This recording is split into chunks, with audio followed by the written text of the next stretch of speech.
Assalamualaikum warahmatullahi wabarakatuh. Selamat siang ya para pejuang cuan. Selamat berjumpa kembali. Selamat hari Senin. Selamat beraktivitas seperti biasanya teman-teman ya. Oke, gimana keadaan kalian hari ini? Semoga kalian dalam keadaan sehat semua dan saya doakan buat kalian sukses semua. Amin. Mantap jiwa ya. Dan tetap ya kan kawan, secangkir kopi harus selalu ada buat menemani kesempatan di siang kali ini. Dimana kalau kita lihat bersama-sama ya untuk perkembangan daripada sektor hari ini teman-teman ya. Ya kita harus lapang dada lah ya. Dari segi market cap aja udah kelihatan dari kepala 2,15 kemarin. Kali ini turun dari, sampai di area 1,89. Berarti dia udah turun dari level kepala 2 bukan ya. Sedangkan Fahrenheit Index dari 48 ke area 42. Berarti ada penurunan sekitar 6 poin teman-teman ya. Dan untuk parameter harga Bitcoin bisa kalian lihat sendiri. Kali ini berada di area 54 ribuan teman-teman ya. Apakah Bitcoin ini bakal benar-benar ke area 52.000? Kita lihat nanti bersama-sama ya. Tentunya dari segi altcoin teman-teman ya, bisa kalian pantau sendiri dari segi altcoin mayoritas hari ini waduh, makanya saya kemarin sempat bilang sebelum Bitcoin turun ya kan, hati-hati di persentase harga 58 sampai di area 54. Oke.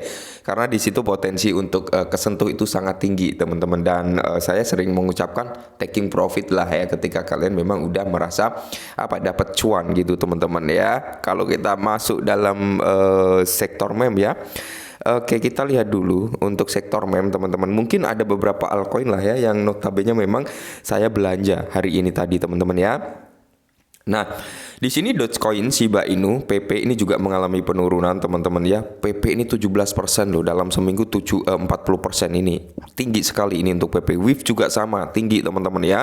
Untuk WIF tinggi, Bong juga lumayan tinggi 36% dalam seminggu. Floki juga tinggi teman-teman ya.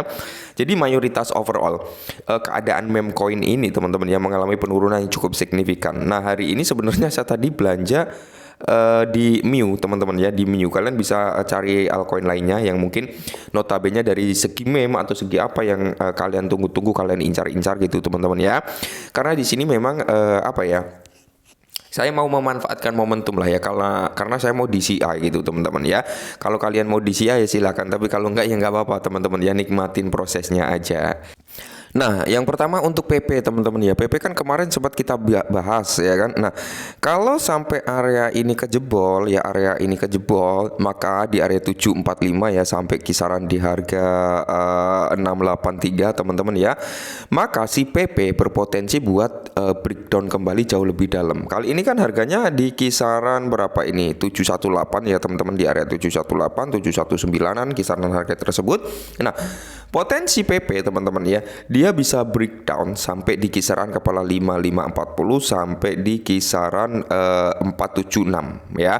Ini teman-teman ya, kalau kalian ingin DCI bang, saya mau DCI saat ini, bisa teman-teman, kalian DCI di harga ini bisa ya. Tapi kalian juga harus wanti-wanti ketika PP ini memang bener-bener breakdown sampai di kisaran kepala 5 sampai kisaran kepala 4 gitu teman-teman ya. Karena gini teman-teman ya, ini akan menjadi titik pertahanan PP di area konsolidasi ini teman-teman ya. Karena di sini ada area supply juga ya, area konsolidasi ini. Kalau ini nggak bisa ke cover ya, area ini nggak bisa ke cover, maka PP akan turun das sampai kisaran kepala 3, bahkan sampai di kisaran kepala 26 ya.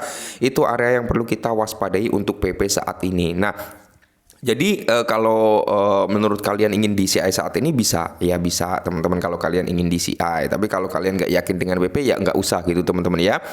Bang, gimana kalau saya cut loss terlebih dahulu dan saya entry di bawah gitu ya kan. Nah, kalau kalian memiliki analisa tersendiri dan yakin bahwasanya PP ini bisa breakdown kembali ke bawah, ya nggak apa-apa. Tapi kalau kalian masih ragu-ragu, nanti kalau saya cut loss kok naik ya, kalau nggak saya cut loss kok turun, saya lebih baik ya kalau mau cut loss ya separuhnya dulu lah, 20%-nya aja gitu teman-teman ya, untuk mengantisipasinya gitu. Oke, mantap jiwa. Dan ternyata kalau kita prediksikan teman-teman ya, kemarin kan sempat kita bahas nih bahwasanya Bitcoin ini berpotensi buat nyentuh di kisaran 58 sampai di area 56, dan ternyata dia breakdown menuju ke area sini teman-teman ya, di area base, atau di area supply-nya, bukan supply ya, demand-nya teman-teman ya, kisaran sampai di area sempat menyentuh di kisaran 52 ya teman-teman, 52 malahan loh, itu 52 teman-teman ya, 52 udah kesentuh. Dia di sini ada ini teman-teman ya. Sebenarnya kalau kita mengacu pada area 52 ini, kepala 52, memang di sini ada area apa ya, order book teman-teman, yang dimana hari ini diambil dan dia saat ini berada di kisaran harga 54-an teman-teman ya, 54-an. Nah, nice yang perlu kita antisipasi adalah kalau kita lihat dari time frame weekly aja ya teman-teman ya, weekly atau monthly ya. Kita naikkan time frame dulu teman-teman ya. Oke. Di sini teman-teman ya, ibarat kata ini udah kesentuh di area base-nya ya, base pertama udah kesentuh di kisaran 52 teman-teman, 52,2 ya. Ini udah kesentuh dan dia sedikit reject rebound teman-teman ya. Semoga area ini mampu mempertahankan kinerja harga daripada Bitcoin. Nah, kalau harga Bitcoin nggak mampu bertahan di kisaran harga ini, maka dia berpotensi nih untuk turun sampai kisaran harga ini teman-teman ya. Kita perkecil dulu lah ya. Nah, kisaran harga ini teman-teman. Oke. Kita bisa ngambil dari shadow-nya aja ya. Di kisaran harga 45, bahkan bisa sampai di kisaran 40. Nah, lantas kalau harga itu nggak bisa gimana Bang? Ya, kita pasti akan melihat di kisaran harga 31 atau 32 teman-teman, di kisaran harga tersebut. Cuman harapan dari kita kan ada news lah ya ada news. Nah, lantas kenapa ketika Bitcoin ini koreksi kok altcoin turun? Ya, altcoin kan turunnya gila-gilaan itu teman-teman ya. Itu ya disebabkan karena sebagian orang, sebagian whales itu melakukan aksi jual teman-teman, aksi jual yang dimana dia berharap nih ya kan menjual altcoin dan masuk ke Bitcoin bisa recover gitu teman-teman ya, seperti itu. Nah, jadi sebenarnya kalau kita untuk membeli altcoin ini adalah momen yang pas. Ini menurut saya, kenapa saya bilang pas untuk DCI loh ya, bukan all in. Pas teman-teman, Bitcoin udah mulai koreksi, dia udah berada di area base-nya. Kalau kita masuk semisal gini ya, kita beli token A 20% gitu kan. Nah, dia udah ada di area base. Kalau area base ini kejebol, ya kita masih ada sisa 80% dari dana yang kita siapkan untuk antisipasi kisaran di harga sini teman-teman ya, kisaran di harga 45-an gitu kan, 45 something gitu ya.